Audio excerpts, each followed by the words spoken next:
Warahmatullahi wabarakatuh. Saya Sriwati dari kelompok 5 ingin membahas bersama dengan teman saya yaitu Feby Komalasari. Kami akan membahas mengenai implementasi pendidikan. Kita tahu ya bahwa pendidikan Indonesia itu masih terbilang dengan asumsi bahwa nilai itu lebih baik gitu, atau lebih diutamakan dibanding segalanya, atau dibanding nilai-nilai atau karakter yang ada di peserta didik. Berbicara tentang nilai yang terkandung dalam peserta didik, seharusnya kita ubah persepsi tersebut gitu, bahwa nggak semua nilai itu penting, apalagi soal angka. Ini dalam artian soal angka ya, soal prestasi dalam sekolah. Yang terpenting itu adalah bagaimana intuisinya itu atau lembaga sekolah tersebut itu menerapkan nilai-nilai yang terkandung dalam materi pelajaran atau isi kurikulum itu benar-benar diterapkan dalam kehidupan nyata bagi seorang pendidikan atau bagi pendidik itu sendiri. Nah, dalam hal ini kami akan membahas mengenai implementasi pendidikan karakter di Indonesia gitu. Implementasi sendiri tuh bisa diartikan, ini menurut KBBI ya, yaitu sebagai pelaksanaan atau penerapan. Nah, dapat diartikan secara umumnya bahwa implementasi itu merupakan penerapan atau gagasan praktik yang mendasar gitu untuk menerapkan strategi atau tujuan apapun. Kemudian kita artikan juga ini sebagai kan implementasi karakter pendidikan karakter ya. Nah, kita artikan juga mengenai pendidikan. Kita tahu bahwa pendidikan itu merupakan upaya sadar dan terencana gitu untuk melakukan suatu proses pembelajaran yang dilakukan oleh pendidik dan peserta didik. Kemudian karakter tersendiri atau karakter sendiri ini tuh dapat diartikan sebagai nilai-nilai yang khas gitu. Nilai-nilai yang khas baik itu watak, akhlak, atau kepribadian dari seseorang. Jadi kalau misalkan diartikan apa itu implementasi pendidikan karakter, maka dapat diartikan sebagai upaya pelaksanaan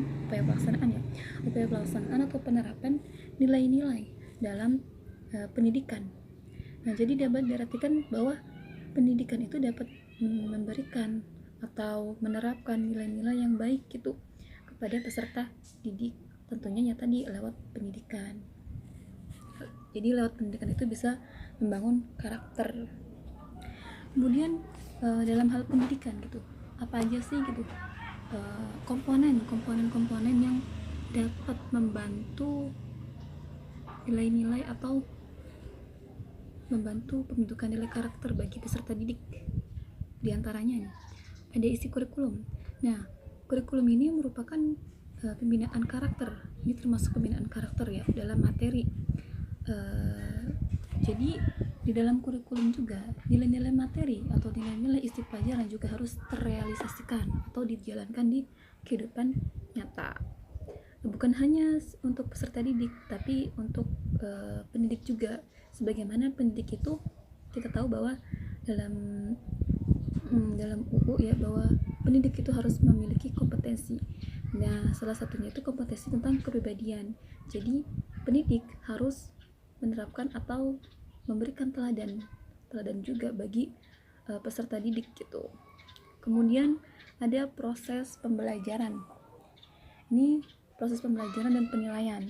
Nah, ini bukan hanya terfokus pada takaran kognitif atau takaran pengetahuan dalam hal nilai gitu ya, dalam hal nilai atau angka dari suatu pelajaran, namun juga harus terrealisasikan dalam kehidupan nyata.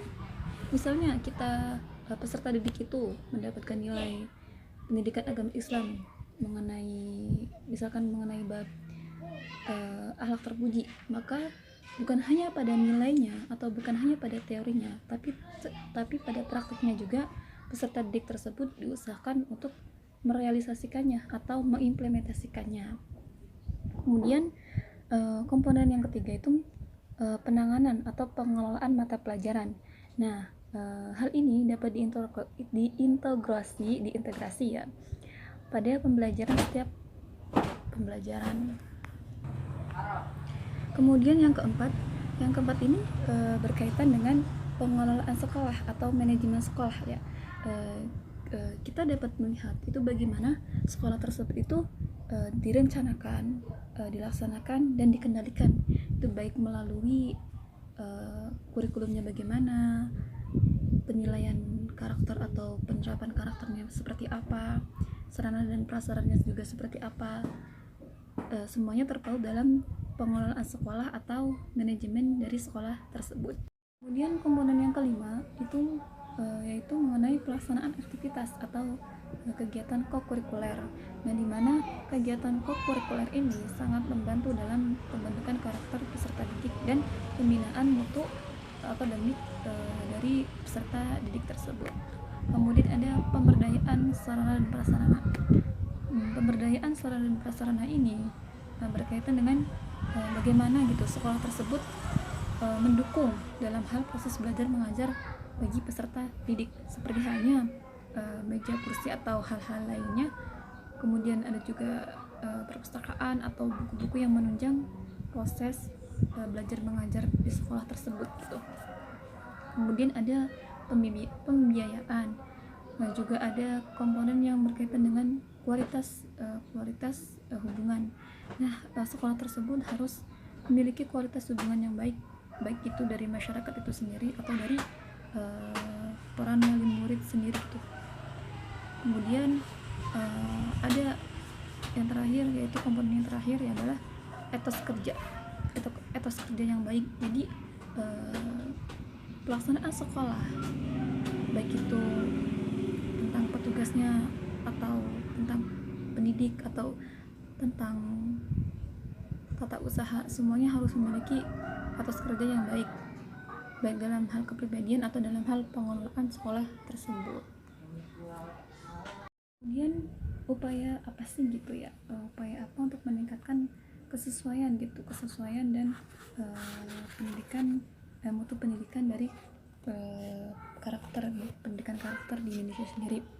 Nah, sebenarnya Kementerian Pendidikan Nasional itu telah mengembangkan Grand Design. Nah, Grand Design ini merupakan sebagai salah satu upaya gitu untuk menanamkan nilai-nilai pendidikan gitu, nilai-nilai pendidikan karakter ya, dimana dalam pendidikan karakter tersebut itu merupakan proses pembudayaan dan proses pemberdayaan nilai-nilai gitu, nilai-nilai luhur ya, dalam lingkungan sekolah, dalam lingkungan satuan pendidikan atau sekolah gitu, dalam lingkungan keluarga dan dalam lingkungan masyarakat gitu.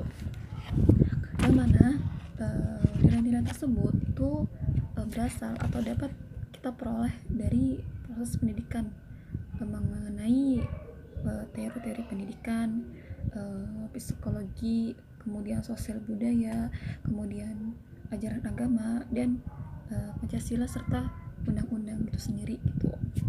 Nah, Grand Design itu sendiri ini tuh menjadi rujukan konseptual dan operasional gitu, pengembangan ya, konseptual dan operasional pengembangan gitu, pelaksanaan dan penilaian pada setiap jalur pendidikan atau jalur dan jenjang pendidikan gitu.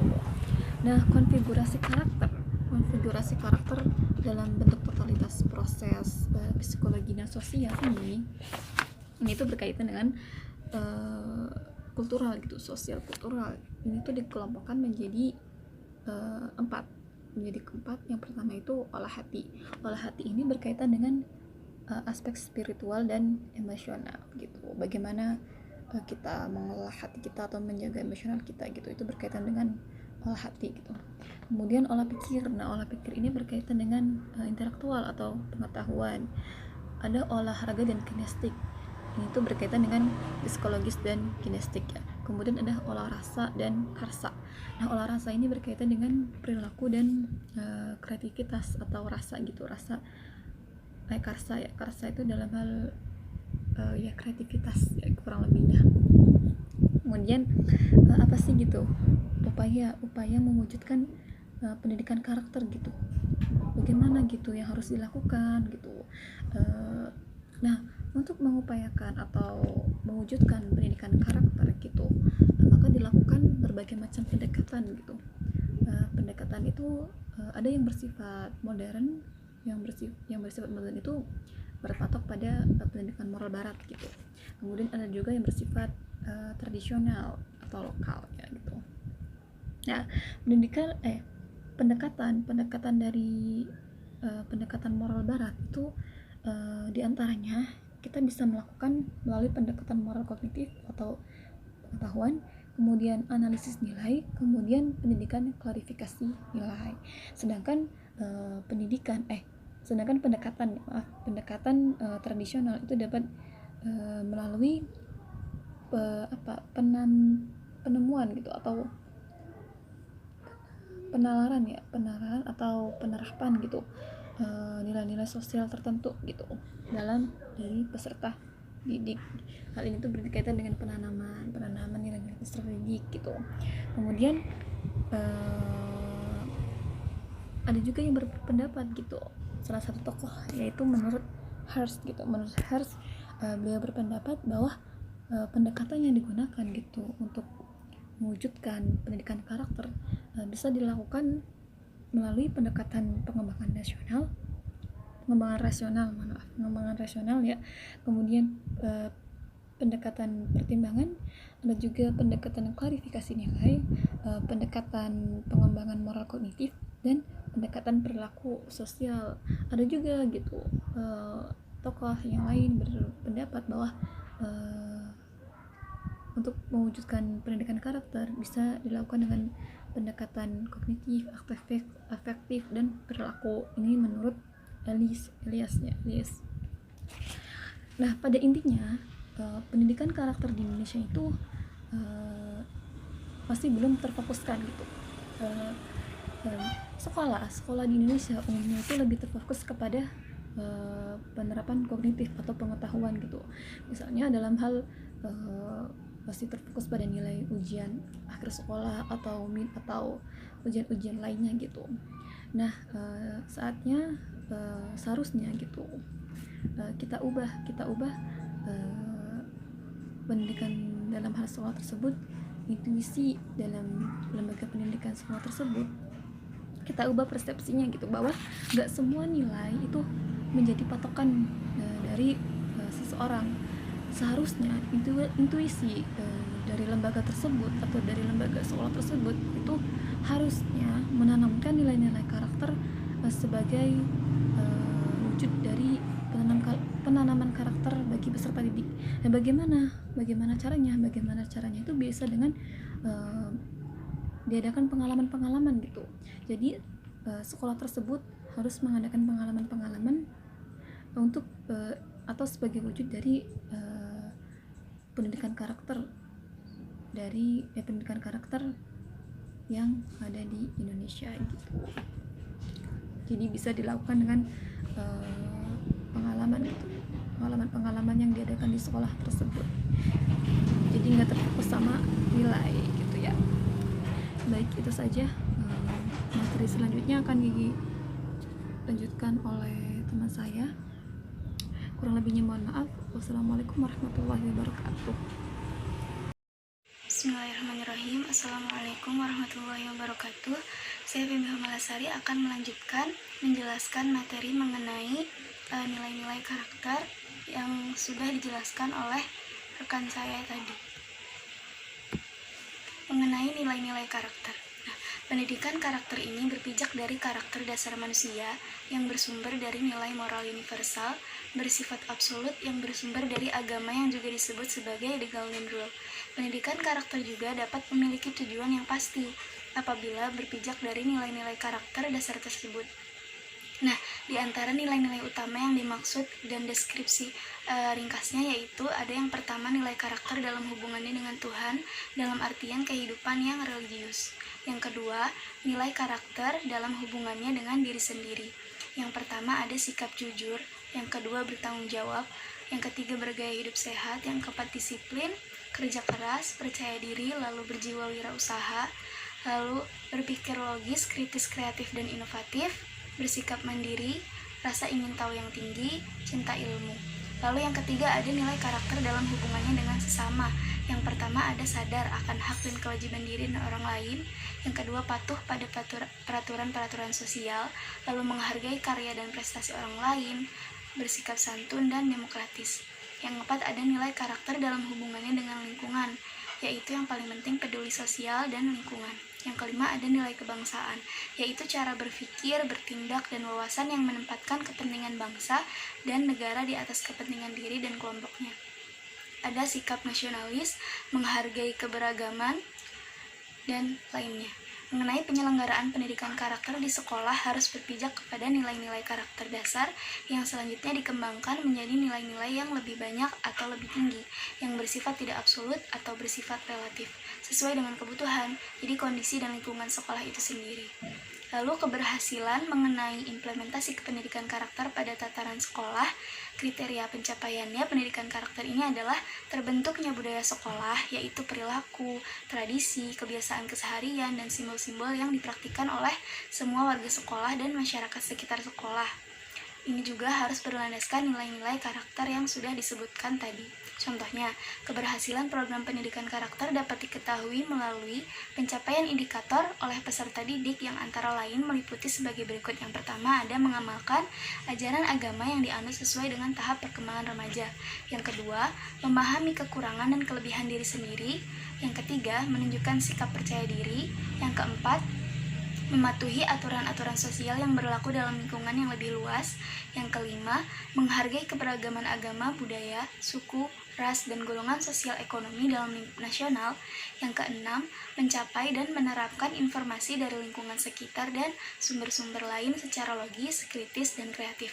Yang ketujuh, menunjukkan kemampuan berpikir logis, kritis, kreatif, dan inovatif. Yang kedelapan, menunjukkan kemampuan belajar secara mandiri sesuai dengan potensi yang dimilikinya.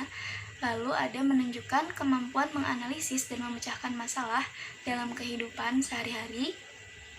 Yang ke-10 yaitu mendeskripsikan gejala alam dan sosial. Yang ke-11 memanfaatkan lingkungan secara bertanggung jawab.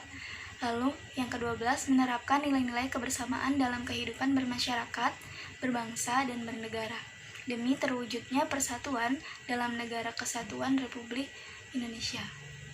Lalu mungkin masih banyak lagi sikap-sikap lainnya dalam pendidikan karakter yang implementasinya di sekolah ini. Namun yang akan saya jelaskan cukup sekian, kurang lebihnya mohon maaf. Wassalamualaikum warahmatullahi wabarakatuh.